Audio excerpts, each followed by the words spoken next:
What's the first thing you think of when you hear cheerleading? There's a good chance you think of the Dallas Cowboys cheerleaders who just dance on the sidelines, but there's a lot more to cheering than just that. EpicSports.com says that cheering started in the United States in 1884 when fans at a Princeton University football game started chanting simple words to pump up the crowd. Ever since I was little, I dreamed of being a cheerleader.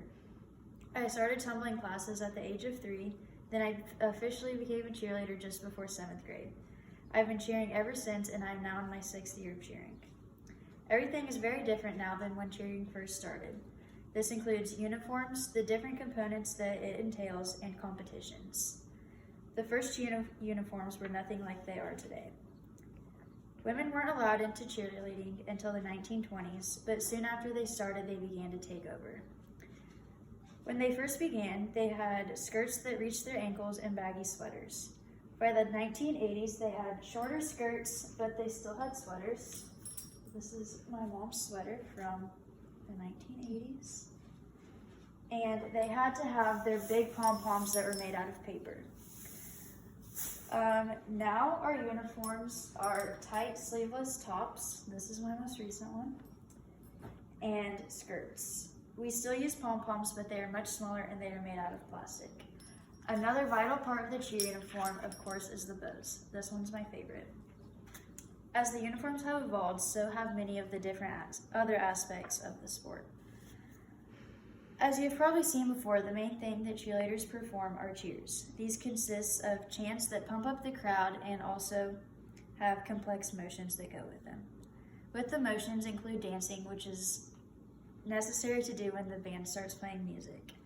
Jumps are another special skill that are required for this sport. The most common jump is the straddle jump or the toe touch. Varsity.com says that the herky jump was invented in 1948 by Lawrence Herkimer when he cheered at Southern Methodist University. This jump is when the back leg is bent and your front leg is straight up in front of you. Herkimer is also the founder of the National Cheerleaders Association. Tumbling consists of round-offs, back handsprings, and even back tucks. Although these are not required for most high school teams, they sure do look cool. They were not as common when cheer first started, but it is becoming more popular as teams that require tumbling are on the rise. LeagueAthletics.com defines stunting as, quote, building performances displaying a person's skill or dexterity, but I like to call it the part where we lift people in the air. I consider this the hardest part of the sport because it requires a lot of strength and stamina. These includes pyramids where everyone has to work together, flips in the air, and incredible balance by everyone who's participating.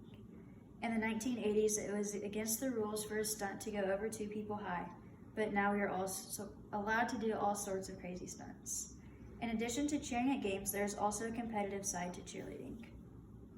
Along with every other high school team, we attend camp every summer that is hosted by the National Cheerleaders Association or the Universal Cheerleaders Association.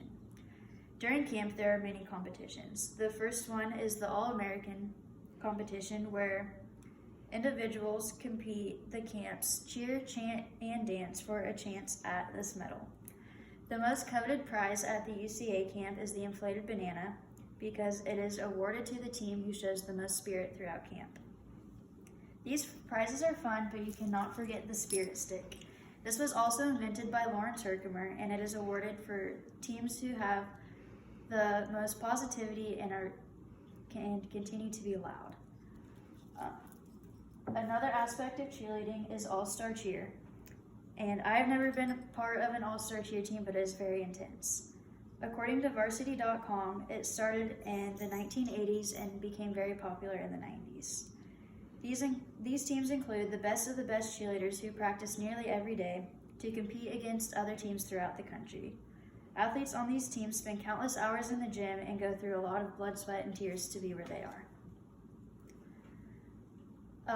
Another competition that I participate in is the state competition, and it came to Kansas in 2017. This consists of a band dance, a cheer, and your school's fight song. Perfecting all these pieces takes months, and every team really desires to get first place.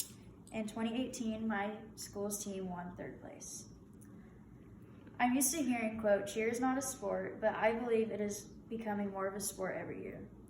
Now there's even a documentary on Netflix about cheer, and more people are recognizing it every day. Now that you know, with all the hard work and dedication that goes into it, I firmly believe that it is a sport.